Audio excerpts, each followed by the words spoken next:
Պարոն Ղահրամանյան, այսօր ազգային ժողովի 9-րդ գումարման առաջին նիստն է ըստ էության ընթանում եւ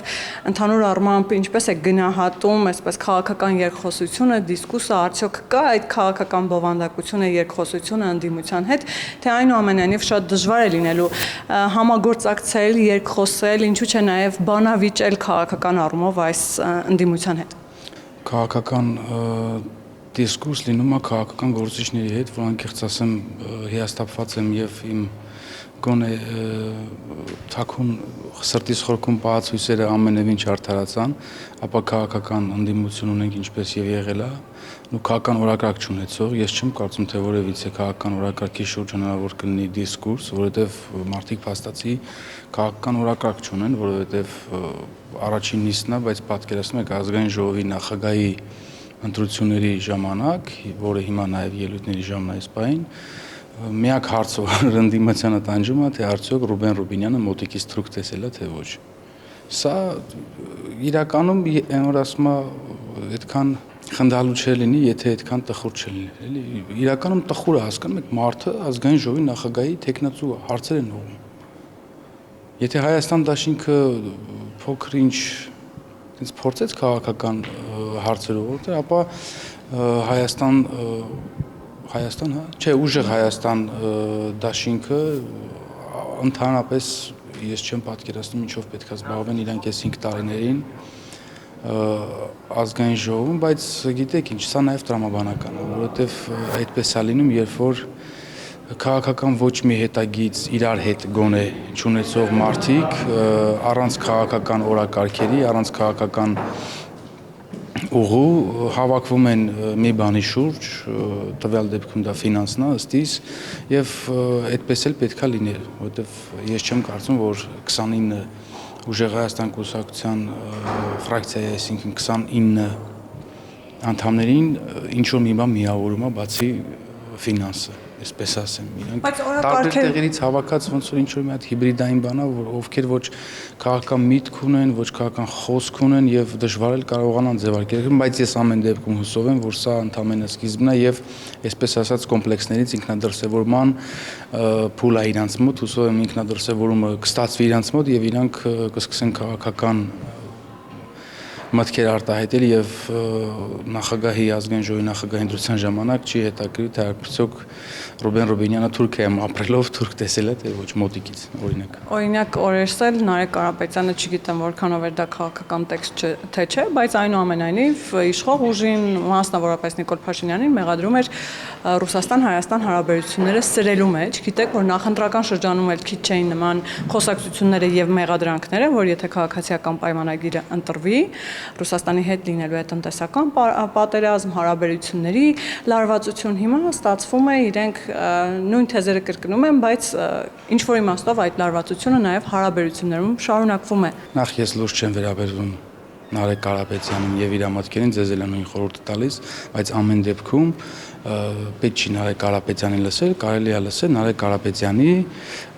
քաղաքական պապաներին կամ ինչու՞ չէ նաև կենսաբանական տվյալ դեպքում պապաներին, ովքեր անոնսել են այդ ամեն ինչը եւ սա ընդհանրապես իմ մոտ նույնիսկ չնչին կասկած չկա, որ սա պայմանավորված է, ասենք դուք պատկերացնում եք Սամվել Կարապետյանը կամ նույն Ռոբերտ Քոչարյանը, օրինակ ասում են, «Եսի ճապրանքը բավոր արգելվի բաման» ու 2 օր հետո ասենք էդի ճապրանքը արգելվում է Ռուսաստանի մոտ, ակնհայտ է, որ խոչընդոտները ոչ թե իրենք են ստեղծում, այլ խոչընդոտ ստեղծողները իրանց տեղյակ են պահում, որ սա ասեք, որովհետև առաջիկայում կլինի, ու համաձայնեցված է ըստ իս եւ բոլոր տրամաբանություն դա է հուշում եւ դրա համար պետք չի Նարեկ Կարապետյան լսել ամենևին, որ ինքը իրանց մեջի այտենց առանձնապես լուրջ կերպար չի։ Այսինքն ըստ ձեզ Ռուսաստանի Դաշնությունը իդեմս այս ընդդիմության ունի քաղաքական գործիքակազմ ազգային ժողովում, այդպես է ստացվում։ Միանշանակ ես նույնիսկ հասկանում եք, դա իմ կարծիքի հարցը չի, դա տենց է։ Այսինքն պետք չի մտածել, խորհել, անալիզներ անել, փաստ է։ Հիմա այս մարդիկ պրոռուսական ընդդիմություն են եւ իրանց ամբողջ թելերը քաղաքական տանում են դեպի Ռուսաստան, ինչու ոչ միայն քաղաքական, այլ նաեւ ֆինանսական, տնտեսական Ռուսաստանի քաղաքական ուժն են։ Եվ այն փաստը, որ Ռուսաստանը իրապա այսպես ասած այդ խոչընդոտները տնտեսական սահմանելուց առաջ դրանից 2 օր առաջ անոնսում էին, նաև քարոզարշավի ժամանակ մինչև այդ քարոզում էին անոնսում էին մեր այսպես կոչված կներեք իհարկե ընդդիմադիրները, դրանում կասկած անգամ չի տոնում, որ այդ մարդիկ ուղղորդվում են կոնկրետ Ռուսաստանից։ Իրենք էլ մեկնաբանում են, պարոն Ղարհամանյան, որ բիզնեսը բիզնես իհարկե, բայց իրենց համար առաջնահերթ է Հայաստանի Հանրապետության շահը։ Եթե բիզնեսը բիզնես իրանք չունենային, կյանքում քաղաքականություն չէին մտնի, կյանքում քաղաքականությամբ զբաղվելու հնարավորություն չէին ունենա եւ նույնիսկ կուսակցություն բացելու հնարավորություն չունենան։ Իրանք երբ որ ասում են բիզնեսը դա իրենց ամեն ինչն է։ Թող այդ իմ համար կարա լինի բիզնես կամ չգիտեմ ֆինանս, ես որ ասենք 17 տարեկանից քաղաքական process-ների մեջ եմ 2008 թվականի մարտի 1-ից Կարապետյանն արեք իր ամբողջ կյանքում կայացել է բիզնեսների շնորհիվ, այդ թվում Ռուսաստանում գտնվող չլինեն այդ բիզնեսմենները, չլինի Կարապետյանն արեք քաղաքական գործիչ, չլինի ուժեղ Հայաստան կուսակցություն, հետո խորհրդարանական խմբակցություն եւ այլն, այսինքն իրանց հենց այդտեղ սուտ են ասում, հենց այդ արտահայտության մեջ որ բիզնես, բայց թողենք մի կողմ, ոչ, իրանք չեն կարող բիզնեսը թողնել վրիկում, որտեղ իրանք ինչի հասել են, բիզնեսի շնորհիվ են հասել։ Այսինքն կարծում եք իրենց գլխավոր այսպես հենարանը, եթե կարելի այդպես ձևակերպել, ֆինանսներն են։ Իրանց ֆինանսներ չլինելու դեպքում իրանք չէին հաղթահարի անցողիկ շեմը։ Իսկ դա խնդիր չէ Հայաստանի Իհարկե խնդիր է։ Իշխող ուժը Մենք պետքա նախ, ինչպես վարչապետն ասել, այդ ընտրակաշառք բաժանողները եւ փոխկապակցված անձինք պետքա մինչեւ եկող խորհրդարանական ընտրություններ լինեն բանտում։ Դա կոնկրետ իրավապահների եւ դատական համակարգի խնդիրն է։ Իսկ օլիգարխիան դուրս դրվելու է քաղաքականությունից, մեծ գումարները դուրս դրվելու են քաղաքականությունից։ Հիմա դուք ասում եք, որ բովանդակություն չկա, ապա քաղաքական ընդդիմություն է, բայց դրանում նաև որոշակիորեն ձեր ուժի մեղավորությունը չկա, որովհետև այս ընդդիմությունը, ինչպես դուք եք պնդում, գումարի շնորհիվ է հայտնվել ազգային ժողովում եւ չկա բովանդակություն։ Հիմա խնդիրը ինչ որ շրջափուլում պիտի լուծում ստանա։ Մեր հիմնական թերացումը եւ սխալը նա է, որ այս ամբողջ ընթացքում մենք չենք կարողացել կատարելագործել մեր ինստիտուտները, ինչ չէ նաև դատական կամ այլ մի խոսքով ընտրական օրենսգրքի եւ ընտրական process-ների հետ կապված այն խնդիրները մենք չենք լուծել, որպեսզի փողի գործոնը հավասարվի 0-ին եւ քարոզարշավի ընթացքում դրանից առաջ եւ դրանից հետո փողի գործոն ազդեցություն չունենա արդյունքների վրա եւ պարզից չէ, որ մաքսիմում կհավաքեին օրինակ 2.5 եթե ֆինանսը հանում ես ուժեղ Հայաստան կուսակցությունից կամ դաշինք էին, եթե չեմ սխալվում, դա կմնում է 2.5%։ Դա փաստ է, ասենք, բայց իրավական առումով դրա դեմը առնելը նույնպես շատ ծանր եւ դժվար խնդիր է, որը ելի եմ ասում պետքա ուսումնասիրել ընդհանրապես այլ երկրներ հաջողված փորձ կա, թե չկա, որովհետեւ եւ Եվրամիությունում, եւ ինչու՞ Ամերիկայում, ամենտեղ ֆինանսի արկայությունը կա, ազդեցություն ընտրությունների վրա եւ մեր խնդիրն է դա մինիմալիզացնել, եթե հնարավոր չի զրոյացնել, գոնե նվազագույնի հասցնել։ Եվ քանի որ մեղադրանքներից խոսեցիք հիմնական եւ օրինակ մեջ բերեցիք այն հարցերի տարափը միանգամից մի քանի падգամավորների կողմից թե արդյոք պարոն Ռուբինյանը մոտիկից թուրք տեսել է։ Դե մարդկանց դա հետաքրքրում։ Նայեք, կարար լիներ տարբեր հարցեր, էլի եմ ասում։ Հայաստան դաշինքը երևի նախորդ տարիների իրանց նույն ձև էին իրանց պահում եւ իրենց գլխի նեկածը նույն ինքը 2 եթե ոչ ավել անգամ պակաս ձայն հավաքելը իրանց երևի արդեն մի քիչ իմաստություն ա տվել եւ նրանք հասկացել են որ փաթոսախառը տխմար հարցեր տալով երբեք ոչ մի դեպքում փաթոսային հարցերով չես կարա ընտրազանգված գրավես ընդհակառակը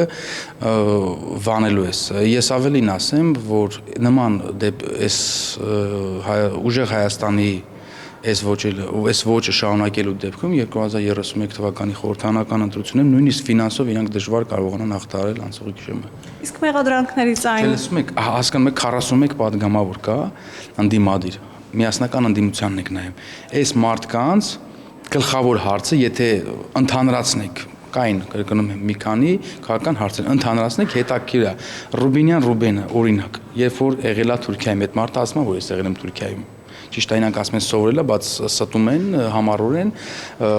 ինքը եղել է Հայաստան-Թուրքիա հարաբերությունների կարգավորման մեր դեսպանը այսպես կոչված հարցնում են ինքը ընտրվում է ազգային ժողովի նախագահ, դա շատ բարձր պաշտոն, հարցնում են արդյոք ինքը թուրք տեսել է, Թուրքիա չոֆել է, այդ թուրքի կանտովկան ոնց է եղել։ Իդեպ այդ կանտովկայի պահ իրանք մտածում են իրանց ժողովրդի լեզվով ասած արևին սրամատում են կանտովկեն հասկանալով, որ որոշակի ծառայություն կատարող մարդիկ այլ կանտովկային անում, բայց չեն հասկանում, որ դա սովետական ավանդույթ է։ Իրանք այսինքն այն մի բան լսել են, բայց չգիտեն այդ իրանց իմացածը ոնց սրամատեն կամ ցանկանան ավելի սուր հարց տան։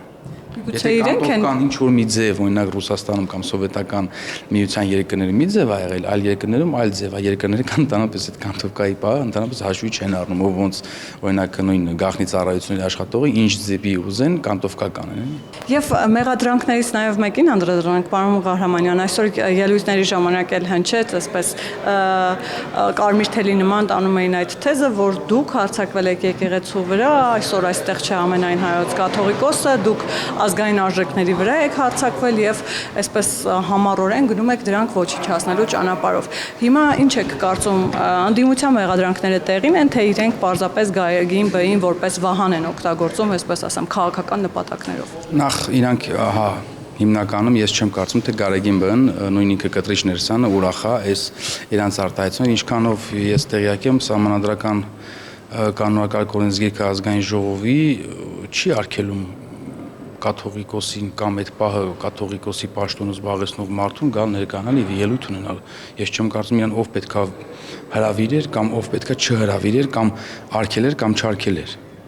Բայց ինչ վերաբերվում է հարձակում արժեքներին, դե նախկին 5 տարիներին այդ ենք խոսացել, ես չեմ կարծում, որ Կտրիչ Ներսյանը ներկայացնում է Հայաստանի Հանրապետության եկեղեցին եւ առհասարակ այս պահի դրությամբ ես կարծում եմ, որ Հայաստանի Հանրապետության կաթողիկոսի գահը թափուր է։ Եվ վերջում ինչ է կարծում այն տրիգերը, որի մասին խոսում են ընտրություններից հետո, նախ միջև ընտրությունները ասում էին, որ հաջորդ վարչապետը Սամվել Կարապետյանն է, իրենք իրենց ընդդիմադիրի դիրքում չէին պատկերացնում, հիմա ասում են, որ գաղտնի պլան ունեն Նիկոլ Փաշինյանին ու ձեր քաղաքական ուժին հեռացնելու եւ նաեւ ասում են, որ սպասելու են հարմար տրիգերների, որպեսզի դուրս գան փողոց։ Ինչ է կարծում առաջիկայում այդ տրիգերները կստեղծվի ձեր քաղաքական ուժի կողմից, որովհետեւ տեսեք նույն եկեղեցու մասով են խոսում, սահմանադրության փոփոխության մասն են պարբերաբար դաշտ բերում, թեև ասում են, որ այդ իմաստով ձեր ձեռքերը կապված են, որովհետև սահմանադրական մեծամասնություն չունեք։ Հիմա ինչ է կարծում, որոնք են լինելու այդ տրիգերները, միգուցե Ռուսաստանի Դաշնության կողմից նոր սահմանափակումներ դինեն։ Ես կարծում եմ, որ բացի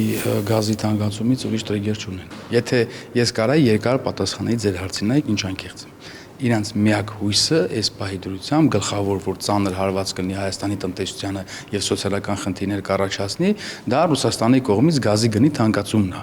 Իսկ ինչ վերաբերում է իշխանափոխությանը, դա իշխանափոխություն անում են ժողովրդի հետ։ Առանց ժողովրդի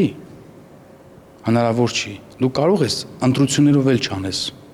Խա անհնազանդությունների ակցիաներով, երբ որ ինչպես օրինակ 2018 թվականին ճնշող մեծամասնությունը ժողովրդի դուրս է գալիս իշխանության դեմ, իշխանությունը պարտավոր է հրաժարական տա։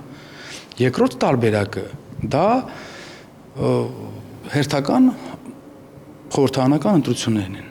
որը դեռևս 5 տարի կա։ Իսկ ինչ վերաբերում է տրիգերներին, ես կրկնում եմ, իրանց միակ հույսը դա Ռուսաստանի Դաշնությունն է եւ նրա կողմից գործադրված ճնշումները, հիմնականում տնտեսական։ Կարծում եք առաջիկայում բայց իրանք թերագնահատում են Հայաստանի Հանրապետության ժողովրդին։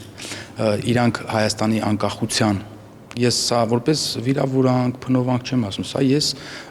անալիզն է եւ ժողովրդի նաեւ կարծիքն է մեծամասնության իրանց մասին։ Իրանք Հայաստանի Հանրապետության անկախությունը չեն իրանց համար առաջնահերթություն չի, այսինքն բացարձակ արժեք չի։ Եվ այդ պարագայում իրանք ցանկացած բան, որ անելու էին կամ պատրաստվում են անել, դա հակապետական է ըստ իս, որովհետև